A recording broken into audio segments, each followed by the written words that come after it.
The soft inauguration of Kohima Peace Memorial and Eco Park holds particular significance as we celebrate the collaborative efforts between the Government of Japan and Japanese International Cooperation Agency, JICA, with the Government of Nagaland.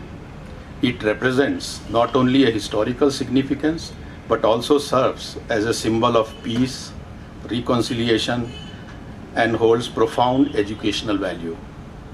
This memorial and park is nestled amidst one of the strategic points of Kohima, opposite to the Capital Cultural Hall and overlooking the grand hills of Jafu Range and Mount Pulebadze. The state government is giving priority to these projects, and their development continues to be monitored under the guidance of our Honorable Chief Minister. As I said yesterday, India and Japan's strategic partnership has multifaceted dimensions with a common vision for regional integration and growth, especially with a focus on the Northeast.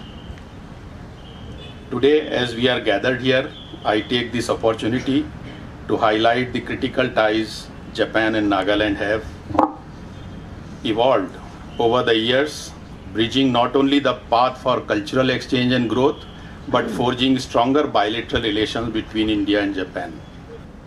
As we celebrate the inauguration of the Kohima Peace Memorial and Eco Park today, we acknowledge and express our gratitude for these transformative partnerships and initiatives that have shaped the trajectory of development in Nagaland, and look forward to forging more bilateral relations, people-to-people cultural exchanges, and growth. I also extend my heartfelt gratitude to all those who are involved in the relentless efforts to bring this memorial and park into its form. This park is not just a place of remembrance, but a living symbol of our shared commitment to growth and development. No jabie unanga mi krta chegaba kabatau hego CM chui tse ju no jabie Japan ni ambassador chevro kaba hego krta ho shui moi jas city unyebu ke city collaborate city hage vi hage zopo beshila ke shala ju ni bu. In this milestone year of the 80th anniversary of the Battle of Kohima, I feel deeply honored to witness the inauguration of the Kohima Peace Memorial, established by the great leadership of the Honorable Chief Minister of Nagaland, Sri Nepiu Rio. This monument enables us to stand here in solemn silence and offer our most sincere prayers to all the victims of the battle. I extend my deepest sympathy and heartfelt condolences to the people of Nagaland who had to endure indescribable sufferings brought forth by the Battle of Kohima. May the souls rest in peace. I pray from my heart to the souls of all people, the people of Nagaland, the Japanese soldiers who gave their lives, the Indian National Army soldiers who took part in the campaign, and those who fought on the British Commonwealth side. In August 1945, Japan surrendered and the Second World War came to an end. It was not until the mid-1970s, after the turmoil of the post-war reconstruction was over, that the former soldiers and their families visited Kohima in order to collect the remains. The people of Nagaland, despite traumatic sufferings from the Battle of Kohima, welcomed the visitors warmly as old friends and provided them with all possible support. Ms. Ajunao Belho, who is present here today, is one of those who looked after them in the Kohima village at that time and is still a volunteer with the Kohima, Japan bone collection team. They are making great efforts to help the Japanese government in collecting the remains of the soldiers. I am deeply grateful to the people of Nagaland for their magnanimous generosity extended to the Japanese people. This generosity has fostered a new friendship between Japan and Nagaland. Donations were raised from Japanese veterans of the Battle of Kohima and their families to help build the Kohima Cathedral. Today, right next to the Kohima Peace Memorial, an eco park is going to be developed as part of the Nagaland Forest Management Project with ODA from the Japanese government. When completed, I can just imagine that many people in Nagaland will visit the eco park to have a relaxing stroll with their families and friends and enjoy the nature. I hope this eco park will be loved by the people and will become a new landmark in Kohima, symbolizing the friendship between Japan and Nagaland. We are also witnessing another chapter of friendship being fostered, with many young people from Nagaland starting to travel to Japan for skill training and job opportunities. The Naga youth are getting very good reputation in Japan, and the Japanese host companies are keen to welcome more of them. In December last year, a Japanese sending organization called ARMS signed an MOU with Nagaland University to establish a Japanese language course here in Kohima.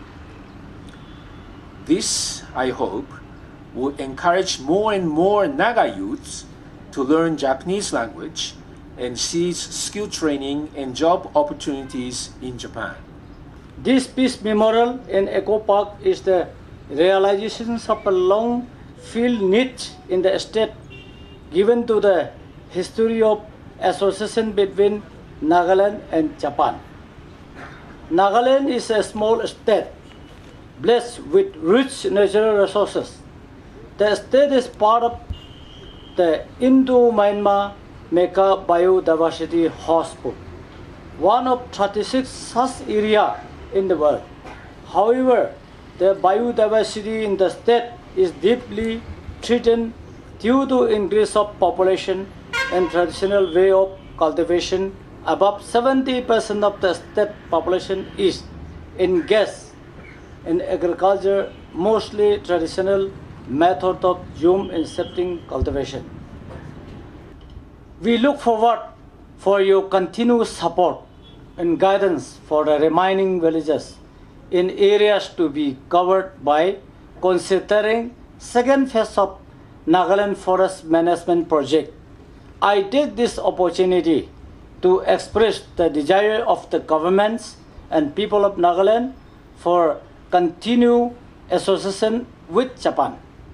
We Nagas have always felt a very close connection to the Japanese people, and in recent times we are witnessing the increasing influence of Japanese culture in our society, especially among the youth.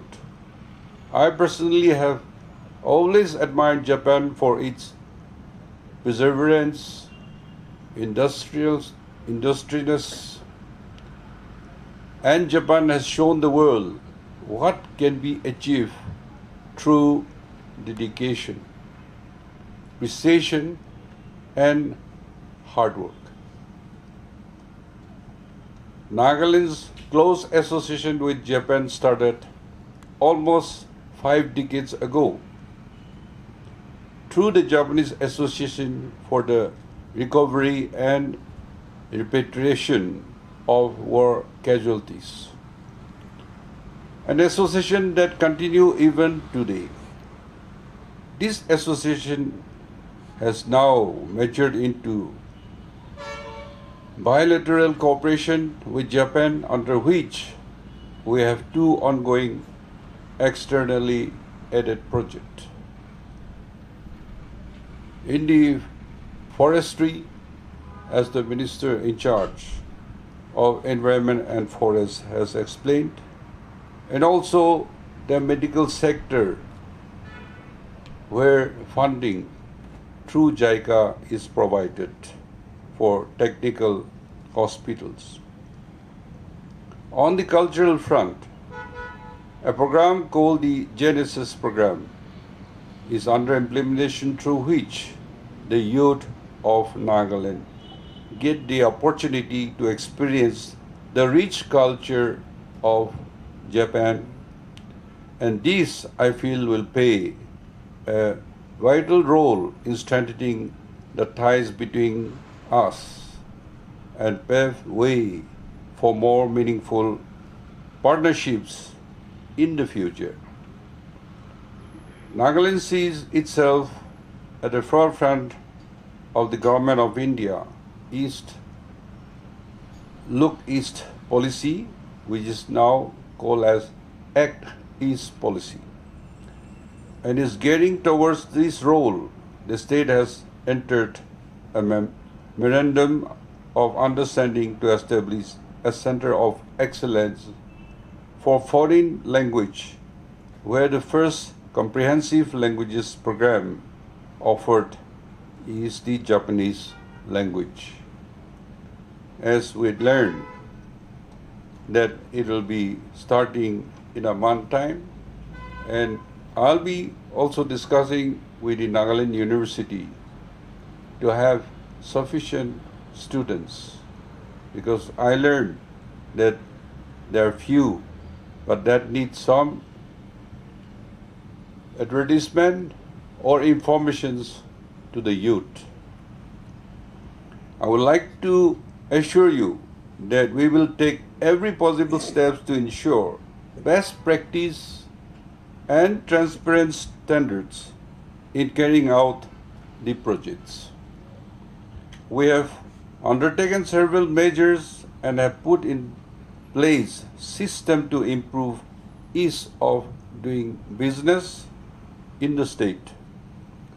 Today's inauguration of Kohima Peace Memorial and the ceremony of laying foundation stone for the Eco Park is the expression of our commitment to forge stronger ties between our two peoples.